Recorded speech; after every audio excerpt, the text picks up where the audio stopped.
Dear students, ఈరోజు మనం series circuit మరియు ప్యారలల్ సర్క్యూట్ మధ్య భేదాలను నేర్చుకుంటున్నాం. సో దీన్ని సిరీస్ సర్క్యూట్ అనొచ్చు లేదా సిరీస్ కనెక్షన్ అనొచ్చు, ప్యారలల్ సర్క్యూట్ లేదా ప్యారలల్ కనెక్షన్. సో ఈ రెండింటి మధ్య డిఫరెన్స్ని మనం ఈరోజు నేర్చుకుంటున్నాం. సో ఇప్పుడు 3 రెసిస్టర్లు తీసుకున్నా, ఒకటి R1, రెండోది R2, మూడోది R3. ఈ 3 రెసిస్టర్లనే ఒక రెసిస్టర్ తర్వాత ఇంకొకటి ఇట్లా ఒక లైన్లో కనెక్ట్ చేస్తే ఇలాంటి కనెక్షన్ని మనం ఏమంటాం అంటే సిరీస్ కనెక్షన్ అంటాం. అదే ప్యారలల్ తీసుకుంటే ఇదొక పాయింట్ X, ఇదొక పాయింట్ Y. ఈ 2 పాయింట్ల మధ్యలో 3 రెసిస్టర్లని ఇలా ఒకదానిపైన ఒకటి అంటే ఒక సమానంగా కనెక్ట్ చేస్తే 2 పాయింట్ల మధ్య ఈ 3 రెసిస్టర్లని, ఏ రెసిస్టర్లు R1, R2, R3, ఇలా ఒకే బిందువు వద్ద 3 రెసిస్టర్లని కనెక్ట్ చేస్తే దాన్ని మనం ప్యారలల్ కనెక్షన్ అంటాం. దీన్నే శ్రేణి సంధానం అంటాం, దీన్నే సమాంతర సంధానం అంటాం. ఓకేనమ్మా. సో ఇది ఫస్ట్ పాయింట్ అన్నమాట. సో ఒక లైన్లో కనెక్ట్ చేస్తే ఆ కనెక్షన్ని సిరీస్ కనెక్షన్ అనే అంటాం. ఓకేనా. సేమ్ పాయింట్లో అంటే సపోజ్ ఇగో ఈ ఫస్ట్ పాయింట్లన్నీ ఒక దగ్గర, సెకండ్ పాయింట్లన్నీ ఒక దగ్గర కనెక్ట్ చేస్తే దాన్ని ప్యారలల్ కనెక్షన్ అంటాం. దీన్నే సమానంగా కనెక్ట్ చేస్తే, ఓకేనా, దాన్ని మనం ప్యారలల్ కనెక్షన్ అంటాం. సో ఇక్కడ రెండో పాయింట్, దీని వాల్యూస్ కనుక్కోవాలి అంటే ఫార్ములా కనుక్కోవాలి. సో ఫార్ములా ఎలా కనుక్కుంటాం అంటే ఇక్కడ నుంచి ఇక్కడికి ఎంత రెసిస్టెన్స్ ఉంది, ఇక్కడ నుంచి ఇక్కడికి ఎంత రెసిస్టెన్స్ ఉంది. ఓకేనా. సో దీన్నే మనం ఏమంటాం అంటే టోటల్ రెసిస్టెన్స్ అంటాం. ఓకేనా, టోటల్ రెసిస్టెన్స్. దీన్నే టోటల్ రెసిస్టెన్స్ అంటాం. సో ఈ టోటల్ రెసిస్టెన్స్ R, ఇక్కడ టోటల్ రెసిస్టెన్స్ R. సో ఇక్కడ నుంచి మనం ఇలా ఫ్లో అయ్యేటప్పుడు ఫస్ట్ R1 తగులుతుంది, దాని తర్వాత R2, దాని తర్వాత R3. అంటే ఈ పాయింట్ నుంచి ఈ పాయింట్కి పోవాలి అంటే మనం ఫస్ట్ R1ని టచ్ చేసి, R2ని టచ్ చేసి, R3ని టచ్ చేయాలి. అంటే R1 plus R2 plus R3, ఇది ఫార్ములా. అదే ఇక్కడ టోటల్ రెసిస్టెన్స్ కావాలి అంటే మాత్రం 1/R = 1/R1 plus 1/R2 plus 1/R3. ఇది ప్యారలల్లో ఫార్ములా. ఇక్కడ మనం I అనే కరెంట్ని ఫ్లో చేస్తే ఈ కరెంటు R1 దగ్గరికి వస్తుంది, అదే I కరెంటు ఇక్కడికి వస్తుంది, అదే కరెంట్ ఇక్కడికి వస్తుంది, అదే కరెంటు బయటకు వస్తుంది. అంటే ఈ I అనే కరెంటు అన్ని రెసిస్టర్లను టచ్ చేసి అవుట్పుట్ బయటకు వచ్చేది కూడా ఆ కరెంట్ అయ్యే వస్తుంది. అంటే సిరీస్ కనెక్షన్లో కరెంట్ సేమ్ ఉంటుంది ఎట్ ఆల్ రెసిస్టెన్స్. అన్ని రెసిస్టెన్స్ల దగ్గర కరెంట్ అనేది సమానంగా ఉంటుంది, సేమ్ ఉంటుంది. సిరీస్ కనెక్షన్లో కరెంట్ అనేది అన్ని రెసిస్టర్ల దగ్గర ఒకే విధంగా ఒకే వాల్యూని కలిగి ఉంటుంది. అదే ప్యారలల్ దగ్గరికి వస్తే ఇక్కడ I అనే కరెంట్ ఫ్లో అయింది. ఈ కరెంటు ఈ పాయింట్ దగ్గరికి వచ్చిన తర్వాత, ఇక్కడ 3 దారులు వస్తాయి. ఇక్కడ నుంచి వచ్చిన కరెంటు ఇక్కడికి రాగానే ఇక్కడ 3 దారులు వస్తాయి. సో ఈ 3 దారిలో ఒక దారిలో కొంత కరెంటు, సో I1 అనే కరెంటు, ఈ దారిలో I2 అనే కరెంటు, ఈ దారిలో I3 అనే కరెంటు. అంటే ఇక్కడ I1 అనే కరెంట్ వచ్చింది, ఇక్కడ I2 అనే కరెంట్ వచ్చింది, ఇక్కడ I3 అనే కరెంట్ వచ్చింది. ఈ 3 కరెంట్లు మళ్ళీ ఇక్కడికి వచ్చి అన్నీ కలిసి మళ్ళా బయటికి I అనే కరెంట్ వచ్చింది. అంటే ఇక్కడ చూడండి, సిరీస్లో ఈ I అనే కరెంటు R1 దగ్గరికి వచ్చింది, అదే I అనే కరెంటు R2 దగ్గరికి వచ్చింది, అదే కరెంటు R3 దగ్గరికి కూడా వచ్చింది. బట్ ఇక్కడికి ప్యారలల్లోకి వచ్చేసరికి ఐ అనే కరెంటు 3 భాగాలుగా విడిపోయి R1 దగ్గరికేమో I1 వచ్చింది, R2 దగ్గరికేమో I2 వచ్చింది, R3 దగ్గరికేమో I3 వచ్చింది. అంటే ఇక్కడ కరెంటు ఒక్కొక్క దగ్గర ఒక్కొక్కలా ఉంది. అంటే ప్యారలల్లో కరెంట్ అనేది డిఫరెంట్గా ఉంటుంది. ఓకేనా, రిఫరెన్స్గా ఉంటుంది. అంటే I is equal to I1 plus I2 plus I3గా ఉంటుంది ప్యారలల్. అదే సిరీస్లో వోల్టేజ్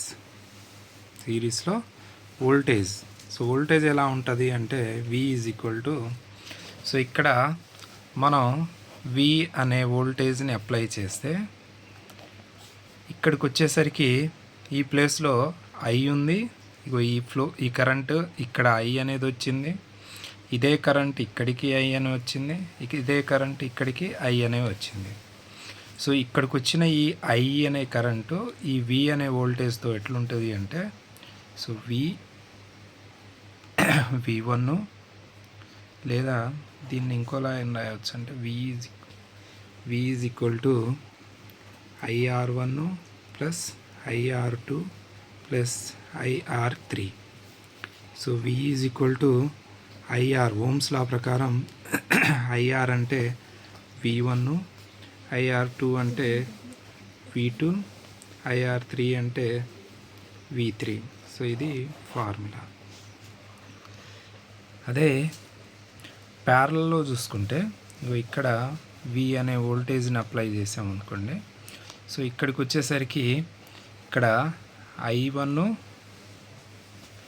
R1, ఈ కరెంటు I2 R2, ఇక్కడ I3 R3. సో ఇక్కడ చూసుకుంటే మనం ఈ అప్లై చేసిన వోల్టేజ్ అనేది ఈ ప్లేస్లో ఎంత వోల్టేజ్ ఉందో ఇక్కడ కూడా అంతే వోల్టేజ్ ఉంది, ఇక్కడ కూడా అంతే వోల్టేజ్ ఉంటుంది. అంటే ప్యారలల్ కనెక్షన్లో వోల్టేజ్ అనేది సేమ్ ఉంటుంది. నెక్స్ట్, ఒకవేళ ఇన్ కేసు ఇక్కడ R1 అనే కనెక్షన్ అంటే రెసిస్టర్ ఫెయిల్ అయితే మనకు ఈ కరెంట్ అనేది ఇక్కడ R1 అనేది ఫెయిల్ అయింది కాబట్టి నెక్స్ట్ R2 దగ్గరికి వెళ్ళదన్నమాట. అంటే ఒక కనెక్షన్ ఏదైనా రెసిస్టర్, ఈ 3 రెసిస్టర్లో ఒకటి ఫెయిల్ అయితే, సపోజ్ ఇది ఫెయిల్ అయిందనుకో, నెక్స్ట్ రెసిస్టెన్స్ కరెంటు పోదు. లేదు ఇది వర్కింగ్లో ఉంది, ఇది ఫెయిల్ అయిందనుకో, అప్పుడు కరెంట్ 7 దాకా వస్తుంది, మళ్ళీ ఇటు R3కి రాదు. లేదు ఇది ఫెయిల్ అయిందనుకోండి, కరెంట్ అనేది R1 R2 దాకా వచ్చి ఇక్కడ నుంచి ఇక్కడికి రాదు. అంటే సిరీస్ కనెక్షన్లో, సిరీస్ సర్క్యూట్లో ఏదైనా రెసిస్టర్ ఫెయిల్ అయితే ఎంటైర్ సర్క్యూట్ అనేది ఫెయిల్ అవుతుంది. సో ఒక రెసిస్టర్ ఫెయిల్ అయితే టోటల్ సర్క్యూటు ఫెయిల్. అదే ప్యారలల్ కనెక్షన్లో చూసుకుంటే సపోజ్ R1 ఫెయిల్ అయితే కరెంట్ అనేది R2 R3 ద్వారా పనిచేస్తుంది. లేదా R2 ఫెయిల్ అయితే R1 R3 అనేది ఫెయిల్ అవుతుంది. లేదా ఈ రెండు ఫెయిల్ అయినా సరే R3 ద్వారా వర్క్ అవుతుంది. అంటే ప్యారలల్లో ఏదైనా ఒక రెసిస్టర్ ఫెయిల్ అయితే రిమైనింగ్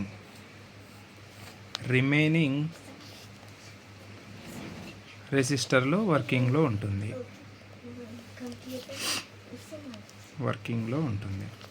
ఓకేనా.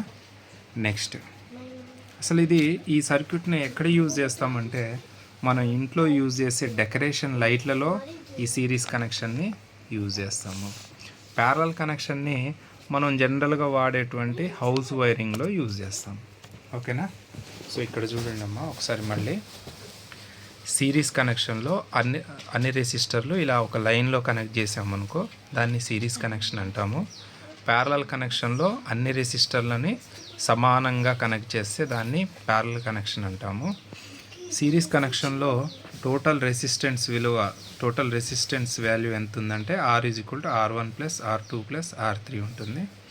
ప్యారలల్లో total resistance formula 1/R = 1/R1 + 1/R2 + 1/R3. Series కనెక్షన్లో కరెంటు అన్ని రెసిస్టర్ల దగ్గర సేమ్ ఉంటుంది. ప్యారలల్ కనెక్షన్లో కరెంట్ అనేది డిఫరెంట్ ఒక్కొక్క రెసిస్టర్ దగ్గర ఒక్కోలా ఉంటుంది. వోల్టేజ్ అనేది సిరీస్ కనెక్షన్లో డిఫరెంట్ ఉంటుంది. ఒక్కొక్క రెసిస్టర్ దగ్గర ఒక్కొక్కలా ఉంటుంది. వోల్టేజ్ అనేది ప్యారలల్ కనెక్షన్లో సేమ్ ఉంటుంది. ఇక్కడ మీరు గమనించాల్సింది ఏంటంటే సిరీస్ కనెక్షన్లో కరెంట్ని సేమ్ రాస్తే సేమ్ అని రాస్తున్నాం కాబట్టి దీని ఆపోజిట్గా ప్యారలల్లో డిఫరెంట్ అని రాయండి. ఇక్కడ కరెంట్ సేమ్ అన్నాం కాబట్టి వోల్టేజ్ అనేది డిఫరెంట్ అని రాయండి. ఇక్కడ వోల్టేజ్ని డిఫరెంట్ అన్నాం కాబట్టి ప్యారలల్లో వోల్టేజ్ని సేమ్ అని రాయండి. సో ఈ 4 అంటే ఒకటి కరెంట్ సేమ్ ఉంటే అవతల దాంట్లో డిఫరెంట్ ఉంటుంది. ఇక్కడ కరెంట్ సేమ్ అన్నాం కాబట్టి వోల్టేజ్ డిఫరెంట్ ఉంటుంది. ఇక్కడ వోల్టేజ్ని డిఫరెంట్ అన్నాం కాబట్టి ఇక్కడ వోల్టేజ్ సేమ్ ఉంటుంది. నెక్స్ట్ పాయింట్, ఒకవేళ ఏదైనా రెసిస్టర్ ఫెయిల్ అయితే సిరీస్లో టోటల్ సర్క్యూట్ ఫెయిల్ అవుతుంది. అదే ప్యారలల్లో అయితే ఒక రెసిస్టర్ ఫెయిల్ అయితే రిమైనింగ్ రెసిస్టర్స్ అనేది వర్కింగ్లో ఉంటుంది. సిరీస్ సర్క్యూట్ని మనం డెకరేషన్ లైట్లలో యూజ్ చేస్తాం. ప్యారలల్ సర్క్యూట్ని మనం హౌస్ వైరింగ్లో యూజ్ చేస్తాం. ఓకేనా? సో ఇది వెరీ ఇంపార్టెంట్. ప్రతి ఒక్కళ్ళు దీన్ని నేర్చుకోండి. ఇది మీ ఎగ్జామ్లో వచ్చే ఛాన్సెస్ ఉన్నాయి. Thank you.